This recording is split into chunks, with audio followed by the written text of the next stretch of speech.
the most basic biblical teaching one can grasp is that Jesus, the Messiah, is a human being. In order to be a human being, you must begin in the womb of your mother. That's what constitutes a human being. Now, the beginning and the origin, the genesis, as we have in Matthew 1:18, the origin of the Son of God is clearly by miracle, a biological miracle wrought in Mary. But he begins, nevertheless, in the womb of his mother. He has to. He has to be a descendant of David through Mary. That's quite clear. But he's miraculously begotten, as it says in Matthew 1:18, and miraculously conceived. He's the Son of God, the Son of Mary, the Son of David, and indeed the Son of Eve, all rolled into one. But if you antedate him to be some sort of an angel before he was conceived, you've really ruined his humanity. That's the danger. It's essential for Jesus to be human. You cannot be pre-human and human. If you're pre-human, you are non-human. Your origin is non-human. You're either an angel or you're God the Son. Neither of those will work on the deliberate Christology of Matthew, Mark, and Luke. And the Synoptic Gospels were written, as Franz Josef Kuschel says so nicely, to try to thwart, to try to stave off this notion of a non-human, pre-human Jesus. They're written with this in view, that you're to believe in the Messiah who began miraculously in the womb of his mother. And so in 1 Corinthians 15, Paul is absolutely right in probably coming against this erroneous notion of a pre-human, pre-existing Messiah, when Paul says the first man is Adam, the second man is Jesus, in that order. Not the spiritual man first, but the physical man from the earth first, followed by the man who has now become a life-imparting spirit. That's to say, a personality who is spirit. He's no longer flesh and blood. It doesn't mean he doesn't have a body. Jesus showed up after his resurrection, said, "Touch me, I'm not a ghost."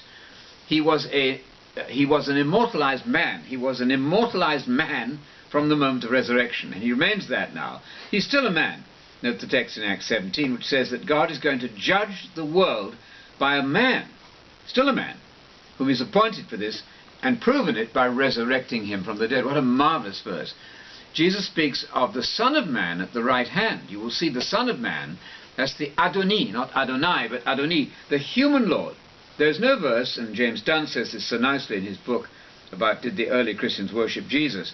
He says that Psalm 110:1 is like a golden thread running through the New Testament. How true that is.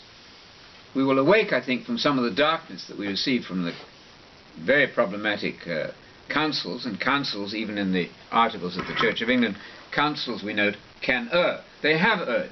They've turned Jesus into a most extraordinary bi-person, a sort of a hybrid between human and man, and it doesn't work. It destroys his humanity. If you're saying that he's the Christ and a non-human being, a pre-human being, you're giving with one hand, taking away with the other. You're simply conflicted.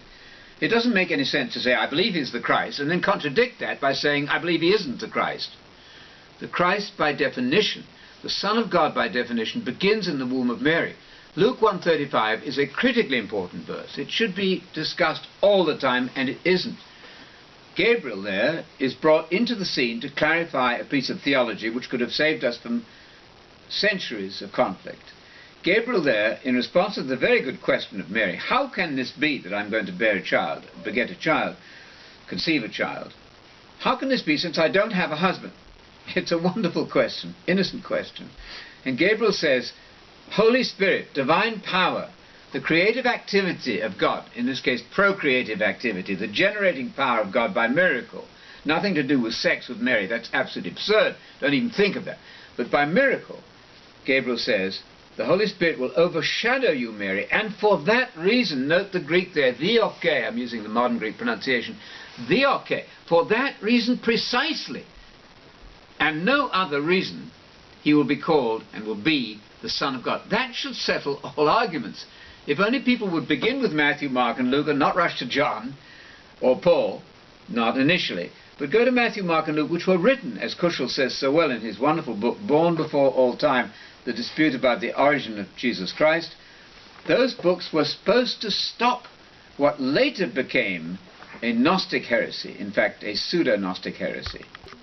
It has been very well said by John Knox that you can have the humanity of Christ without the preexistence, or you can have the preexistence without the human Jesus. You cannot have both. It has been well said by Pannenberg, by John A.T. Robinson, and by many others, and indeed by Harnack, the prince of church historians, of course, and a very astute theologian too, it has been well said that preexistence literally and virginal begetting obviously exclude each other.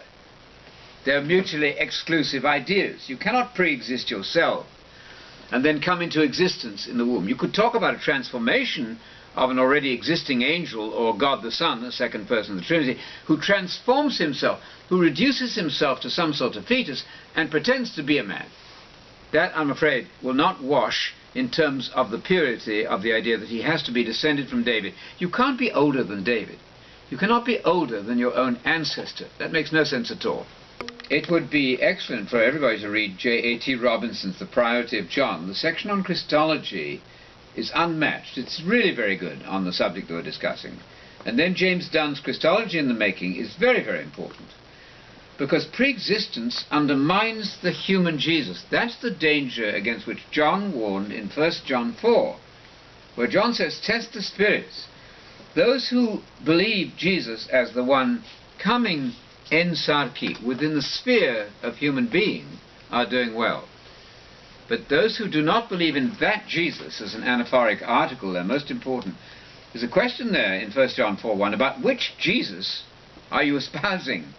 Either the one who came en sarki, who was fully human, the one described so beautifully by Matthew, Mark and Luke, particularly Matthew and Luke, but if you venture into the dangerous territory of a pre-existing, essentially non-human, pre-human Jesus, you're mixing Christ with Antichrist on that Johannine test. You don't need that. You don't need to antedate the begetting of Jesus. Read him back into the Old Testament, at worst creating two gods and defying the monotheism of Jesus, and also the great danger of making him an angel. He certainly was not Michael the angel. Michael the archangel is said to be one of the chief angels in Daniel 10:13. Jesus is not one of any category. He's unique. And he's uniquely begotten, brought into existence, because that word yenao in Greek means to cause, to come into existence. A very clear word, has a sharp edge on it. The whole of Christology fell apart once Origen started talking about the eternal generating of the sun. That's just a fog word. You can't have an eternal generation. Generate means to bring into existence in time. And it's that point that Luke and Matthew are laboring with all the effort that they can muster in their wonderful birth narratives. Oh, and you should read, of course, Raymond Brown's birth narratives, unparalleled description and unequaled, really, in power, insisting that Matthew and Luke do not believe in a pre-existing Jesus, nor then should you.